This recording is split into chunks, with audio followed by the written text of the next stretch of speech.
In part 6, God passed over the homes of the Israelites and struck down Egypt's firstborn. Pharaoh finally gave the order, "Go, leave Egypt." But the journey to freedom wasn't over yet. Today, in part 7, we follow Israel to the edge of the impossible and watch God make a way where there was none. This is the story of the Red Sea crossing, a story of fear, faith, and freedom. That night, after the death of the firstborn, the Israelites left Egypt in haste. They carried with them unleavened dough, silver, and gold from their Egyptian neighbors, and the memory of generations of slavery. Over 600,000 men, plus women and children, walked out of Egypt, not as slaves, but as a free nation. God led them not through the shortest route, but through the wilderness toward the Red Sea. Though they walked into the unknown, they were never alone. By day, God went ahead of them in a pillar of cloud. By night, He led them with a pillar of fire, giving them light and direction. God Himself was their guide. But back in Egypt, Pharaoh's grief turned to rage. He regretted letting the Israelites go. He gathered his army, 600 of his best chariots, horsemen, and soldiers, and pursued them.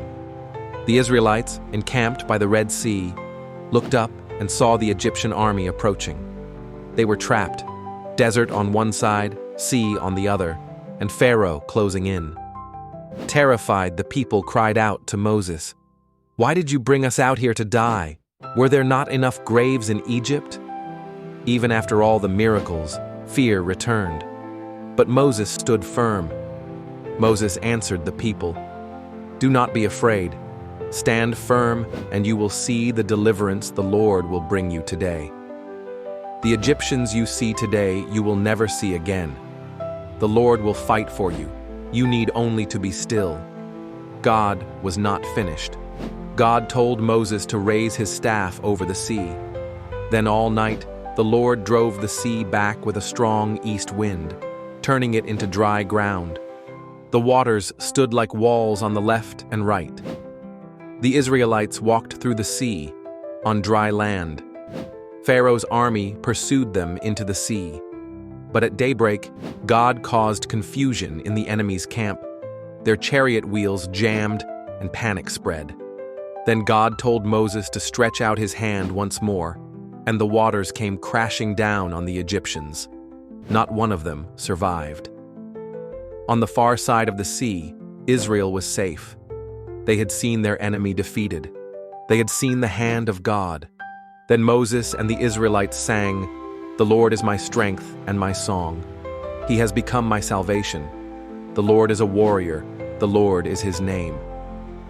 Miriam, Moses' sister, led the women with tambourines and dancing, singing, "Sing to the Lord, for he is highly exalted." What seems like a dead end to us is often where God begins his greatest work. When we face the sea, when the enemy closes in, when we feel helpless, God says, "Stand still and watch me fight for you." He is still the God who parts seas, rescues nations, and leads his people through the impossible. Thank you for watching. Don't forget to like, share, and subscribe as we continue the journey in Part 8, Manna in the Desert, God Provides in the Wilderness. Stay faithful, stay blessed.